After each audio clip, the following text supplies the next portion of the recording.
सोचो जरा, अगर आप सिर्फ सोचकर किसी कंप्यूटर को कंट्रोल कर सको, ये बिना कुछ कहे किसी से बात कर सको, सिर्फ इमेजिनेशन से। साइंस फिक्शन मूवी लगती है ना? लेकिन एलन मस्क की कंपनी न्यूरोलिंक इस इमेजिनेशन को रियलिटी बनाने में लग चुकी है।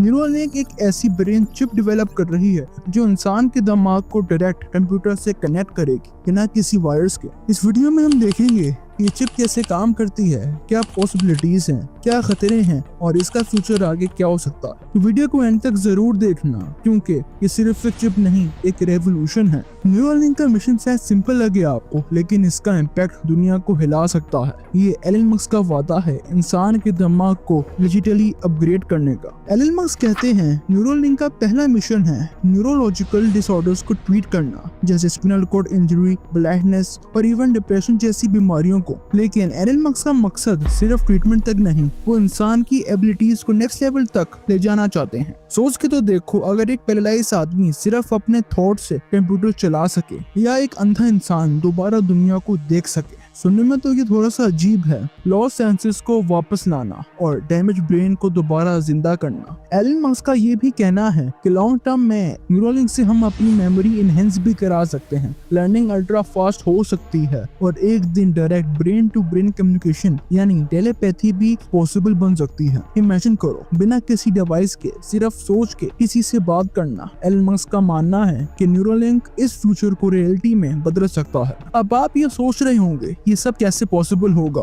तो चलिए समझते हैं इस माइंड ब्लोइंग टेक्नोलॉजी के पीछे की साइंस। न्यूरोलिंक का कोर सिस्टम है एक अल्ट्रा स्मॉल चिप जो सीधा ह्यूमन ब्रेन में इम्प्लांट की जाती है। इस चिप के साथ कनेक्ट होती हैं अल्ट्रा थिन थ्रेड्स जो एक ह्यूमन हेयर से भी ज्यादा पतली होती हैं, लेकिन काम में उनका स्केल और प्रिसीजन अनमैच्ड होता है। ये थ्रेड्स ब्रेन के स्पेसिफिक एरियाज में जाकर न्यूरॉन से कनेक्ट होती हैं। न्यूरॉन्स वही सेल होते हैं जो आपके थॉट्स, मूवमेंट्स और इमोशन को कंट्रोल करते हैं। जब न्यूरॉन्स एक दूसरे को सिग्नल भेजते हैं तो वे एक इलेक्ट्रिक करंट जैसा सिग्नल बनता है। न्यूरोलिंक के थ्रेड्स इन माइक्रोइलेक्ट्रिक सिग्नल्स को डिटेक्ट करते हैं और उन्हें चिप तक ट्रांसमिट करते हैं। चिप इन सिग्नल्स को प्रोसेस करती है और फिर एक वायरलेस डिवाइस के जरिए उन्हें एआई सिस्टम तक भेजती है। एआई उन सिग्नल्स को डिकोड करता है और उनका मतलब समझकर उन्हें कमांड में कन्वर्ट करता है, जैसे कर्सर मूव करना, कीबोर्ड टाइप करना या कोई मशीन या रोबोटिक काम कंट्रोल करना। और ये सब कुछ बिना हाथ हिलाए, सिर्फ सोच के। न्यूरोलिंक के सर्जिकल इम्प्लांटेशन की अगर बात करें तो ये एक रोबोटिक मैकेनिज्म का इस्तेमाल किया जाता है जो एआई से कंट्रोल होता है। ये रोबोट इतना प्रिसीजन के साथ काम करता है कि ब्रेन के अंदर थ्रेड्स इंसर्ट करते वक्त ब्लड वेसल्स को अवॉइड करता है ताकि डैमेज ना हो। ये पूरा सिस्टम एक स्मूथ और स्टेबल कनेक्शन एस्टैब्लिश करता है इंसानी दिमाग और डिजिटल सिस्टम के बीच, जिसे ब्रेन कंप्यूटर इंटरफेरेंस या पीसीआई कहा जाता है। एक सेकंड, मैं आपको समझाता हूँ। आसान लफ्जों में पीसीआई का मतलब होता है इंसान और मशीन के बीच एक डायरेक्ट लिंक जिसमें थॉट्स कमांड बन सकते हैं। जहां एक तरफ न्यूरोलिंक की पॉसिबिलिटीज ऑलमोस्ट लिमिटलेस लगती हैं, वहीं दूसरी तरफ कुछ सीरियस एथिकल और सोशल कंसर्न्स भी हैं जिन्हें इग्नोर नहीं किया जा सकता। सबसे पहला कंसर्न है प्राइवेसी का। अगर किसी इंसान के थॉट्स डिजिटली रीडेबल हो जाएं, तो उसका मिसयूज भी पॉसिबल हो सकता है। सोचें, अगर कोई हैकर आपके दिमाग को हैक कर ले या आपके डिसीजंस को मैनिपुलेट कर सके तो क्या होगा? ये एक नई किस्म का डिजिटल हैक क्रिएट करता है।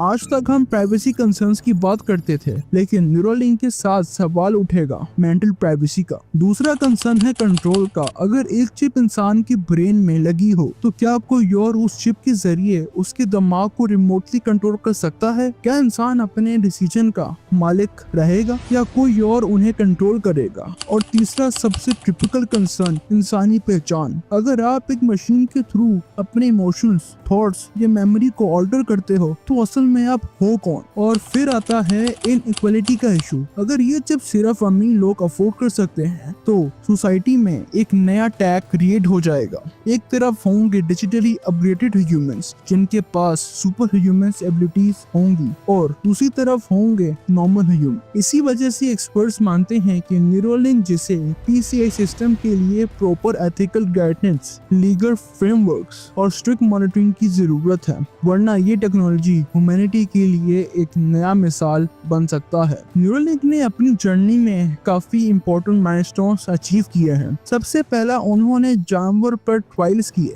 जहां एक चिप को इम्प्लांट किया गया उनकी ब्रेन सिग्नल्स को मॉनिटर करने के लिए। फिर आया सबसे ionic demo mind Pong game का, जिसमें एक मंकी को ट्रेन किया गया था एक वीडियो गेम खेलने के लिए। मंकी ने चिप के थ्रू गेम को कंट्रोल किया बिना किसी फिजिकल मूवमेंट के। ये एक उम्मीद थी न्यूरालिंक के लिए। अब एलन मस्क का नेक्स्ट स्टेप है ह्यूमन ट्रायल्स। 2025 में न्यूरालिंक ने यूएस FDA से अप्रूवल के लिए अप्लाई किया। प्लान ये है कि पहले फेज में उन पेशेंट्स पर ट्रायल्स होंगी जो स्पिनल कॉर्ड की वजह से पैरालाइज हैं। अगर ये फेज कामयाब होता है तो आगे विजन और हियरिंग रिस्टोर करने के एक्सपेरिमेंट्स होंगे। फिर मूड डिसऑर्डर्स जैसे डिप्रेशन ट्रीटमेंट किया जाएगा और एक दिन मेमोरी अपलोड डाउनलोड जैसे एडवांस फ्यूचरिस्टिक गोल्स भी रियलिटी बन जाएंगे। न्यूरालिंक का अल्टीमेट एम है एक ऐसा फ्यूचरिस्टिक इकोसिस्टम क्रिएट करना जहां ह्यूमन ब्रेन और आर्टिफिशियल इंटेलिजेंस एक सिंबलाइज में काम करे, जहां इंसान और मशीन के बीच में कोई बॉर्डर लाइन ना हो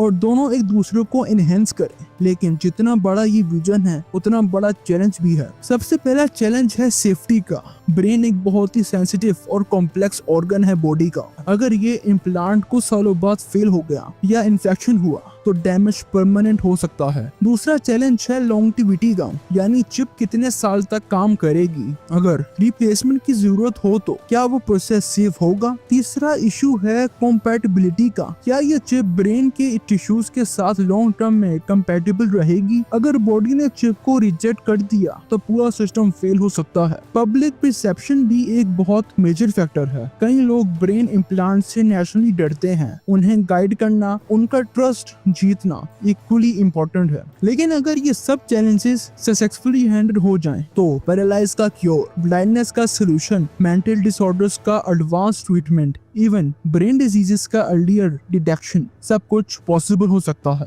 एक दुनिया जहां नॉलेज डायरेक्ट ब्रेन में अपलोड किया जा सकता है, जहां लैंग्वेज बैरियर्स और इमोशनल्स हिस्ट्री बन जाएंगे। इस चिप के बारे में मेरा ओपिनियन है कि न्यूरालिंक सिर्फ एक चिप नहीं, एक गेटवे है फ्यूचर की तरफ, जहां इंसानी दिमाग और मशीन एक हो जाते हैं। ये होप भी है और वार्निंग भी कह सकते हैं, क्योंकि जितनी बड़ी ये पावर है, मिसयूज का रिस्क उतना ही बड़ा होता है। अब सवाल आपका है, क्या आप अपने दिमाग में ये चिप लगवाना चाहेंगे? क्या आप इस एडवांस दुनिया का हिस्सा बनना चाहेंगे? नीचे कमेंट्स में अपनी राय जरूर दें। अगर वीडियो पसंद आए तो वीडियो को लाइक करें, शेयर करें और चैनल को लाजमी सब्सक्राइब करें। मैं मिलता हूँ आपको किसी अगली वीडियो में, तब तक के लिए कीप स्माइलिंग और अल्लाह हाफिज।